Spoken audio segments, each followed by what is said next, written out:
dal leen ak jàmm ci AGT News chaîne bi leen di jox xibaar yi wér te wóor abonné leen ngir dara bañ leen a raw. AGT News. Bismillah daleen ak jàmm ci AGT News xibaar yu bari la yéenekaay yi te woo àllarba tey jii ñeenti fanweeru juin atum 2025 le quotidien yóbbu ñu ca dialogue national ba wax ñu mbir ya ñu déggoowut yéenekaay bi ne nature régime bi maanaam ndax ci régime présidentiel wala parlementaire la ñuy nekk déggoowuñ itam ci fond politique niki article 80 statut chef de l'opposition yooye yépp kon yéenekaay bi ne njiitu réew maa ca war a àtte booba lépp dialogue vox populi gis ne ma ngay wéy di gën a xaajale opposition bu radical bi ak opposition participante bi journal ba ne dañoo féewaloo ndax waxtaan yooya jeune leader itam yéenekaay ba ne ña ngay wéy di ŋàññe ñi nga xam ne ay mag lañu ci wàllu politique te ñu jàpp ne seen wàllu wéy na professeur Thiam ne li leer daal mooy opposition bi moom fii ak mi ngi gën di xaajalikoo nguur gi gën di am doole ñu bari ñu jege nguur gi l'info waxtu woowa naan ñu ña ngay disqualifier Macky Sall ca poste secrétaire général ONU ga muy yootu Aminata Touré Waly Diouf Bodiang ak Dame Mbodj ca booba lépp yéenekaay ne ci tënk daal Macky Sall kenn warta xalaat sax ne war naa mën a jiite ONU googa ndax njombe yi mu def ci réew mi quotidien it yeggee ñu kàddu yi Aminata Touré mi écarté Macky Sall moom mi ca booba lépp yéene kaay ma nga naan la candidature de Macky Sall a zéro chance de succès maanaam Macky amul benn chance ngir jot loola muy yóotu di poste secrétaire général ONU mi teg ca ne ki war a wuutu Antonio Guterres moo xam góor lay doon mbaa jigéen dafa war a am CV boo xam ni wàllu àq ak yelleefu doomu aadama moom daf caa ràññeeku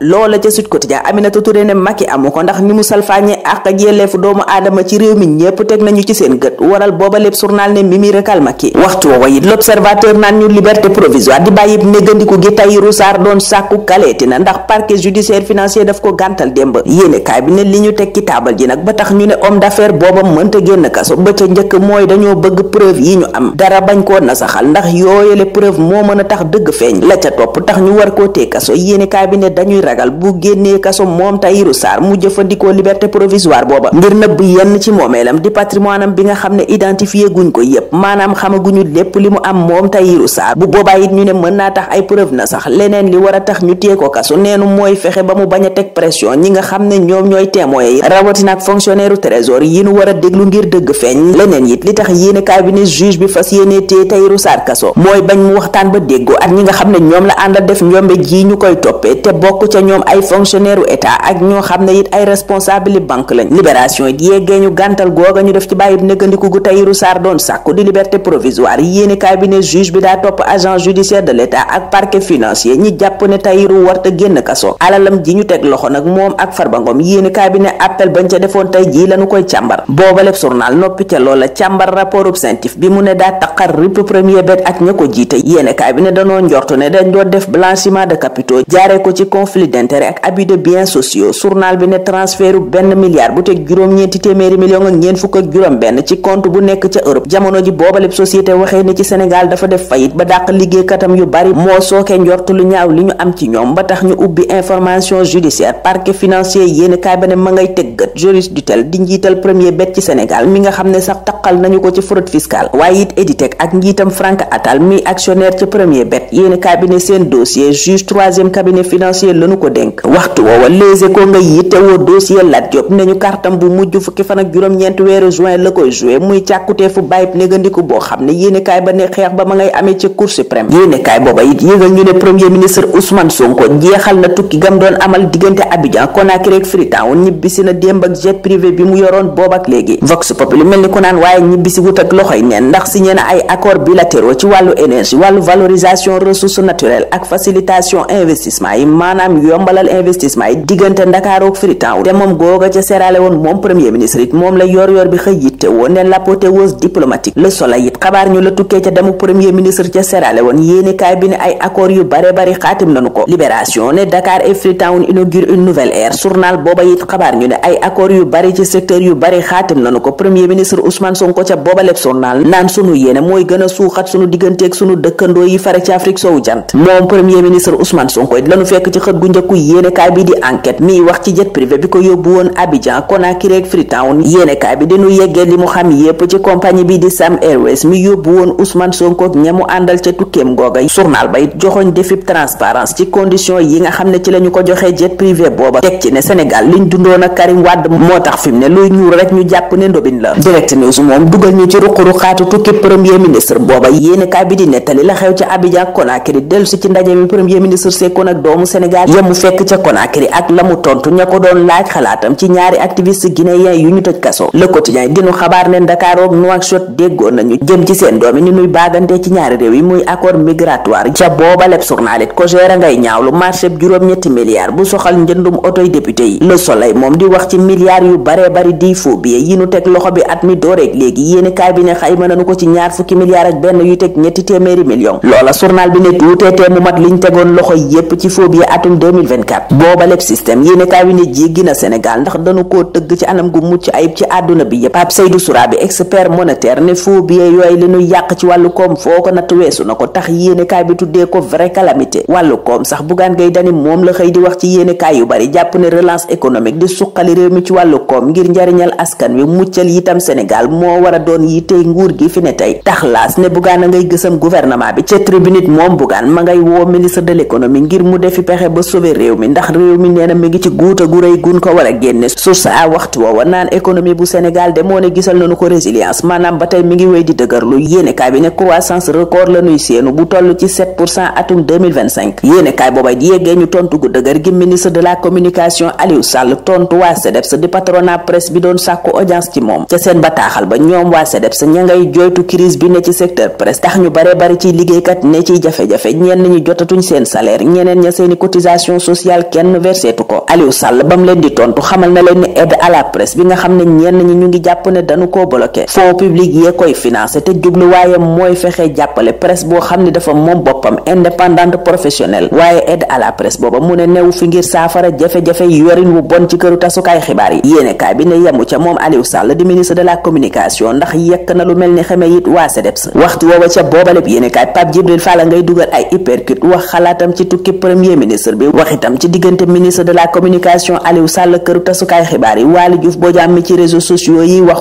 yu wayadi ak seen ñàkk bokk ñoom les serviteurs ci dialogue bi président Bassirou Diomaye Faye woote. point actu moom mi ngi ci Barthélémy Dias mi mu ne ma ngay jéem a dem ak cëggal guyam àndut ak benn kilifa. yéenekaay bi ne Ousmane Tanor Dieng Khalifa Sall Ousmane Sonko ñoom ñépp ay ex parrain wu Barth lañ waaye mairub Ndakaaru ba woon samp na parti boppam parti bu nu seenut nag kenn ko am solo ca taxaw. Khalifa Sall yéenekaay bi ne ñi ngi ko gis mu ànd ak ponkali taxaw yi ba mu des mairub Sacré-Cœur Ngoné Mbengue mi wutandoogum Barthélémy Dias ca mairie bu Ndakaaru it yéenekaay bi ne mi ngi ci wetu Khalifa Sall tax booba lépp journal di ragal Khalifa Sall ak Barthélémy Dias mooma jàmmarloo bu nu yeggee ci samp ndënd ca mairie bu Ndakaaru. port bu Dakar ak douane moom yéenekaay yu bari bokk ca Vox Populi di nu yëgal ne xaatim nañu ay accord jëm ci modernisation système portuaire bu Sénégal maanaam fexe port bi gën a méngoog jamono ak xarala yu beesi jamonoy tabaski gi nu toll nag l'observateur nga ko méngalee crise bu rëy tax mu ne ci tabas crise lañu jëm ndax jafe-jafe koom yi réew mi nekke ak li ñenn ñi jàpp ne mënta ñàkk ci biléb tabaski. ñu jeexal ak xibaar bu doy waar bu nu booba lépp journal yegge soxal waajoo xam ne dafa ñaani woon soxna ñu lànk amul lenn lu muy def nag lu dul ne coppet gone gu jigéen googa am fukki at ak juróom dem ak moom ci lu tollook weer. yéenekaay bi ne ña nga teeree nag ca kanamu yoon mi daan beekante mooma dib menuisier ñaari ati kaso yu muy tëdd ñun foofa la ñuy taxaw ñaanal leen kendal ak jàmm dig daje ëllëg incha allah. AGT News.